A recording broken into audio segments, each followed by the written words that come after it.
Any advice for the bride and groom? Does she always say talk about everything? Yes. Yeah. There you go. That's a good I will one. go to bed mad. That's a good She one. doesn't listen to me on that one. Oh.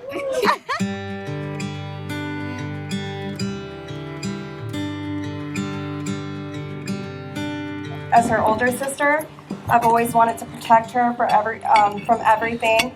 I've always tried to keep her safe by my side.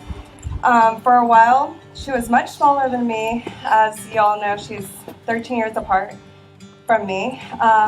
She was like a little doll when my mom brought her home. She became my little doll. But then now she's all grown, no more little girl, now a beautiful woman. I've never laughed as freely as I did beneath the trees.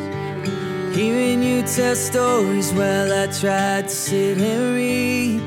I've seen my share of storms, within your voice I found my peace. So I laugh until my stomach hurts while you lie there next to me.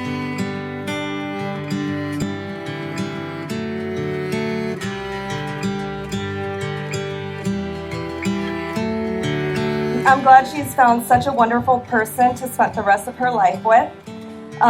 I know that these two newlyweds will be happy together, and Nathan, take good care of my baby sister. Above all, make sure to keep God in your marriage. Naomi, I'm always here for you, whatever you need. Love you, sissy. And then may God bless you guys above all. Thank you. Love you too. I found love and courage are like two hearts in a dance. Wherever the one goes, the other dares to take a chance. So I took a knee, now I get to take your hand. And with you by my side, I'm stronger than I've ever been. To love someone takes a huge commitment, and that isn't easy. Love is a practice, and it's rooted in seeing not just our best versions of ourselves, but also to see your beloved ones become their best selves. May you both continue to flourish. May you both continue to thrive. May you both continue to love deeply and rooted in seeing the best versions of each other. Salud. My bride.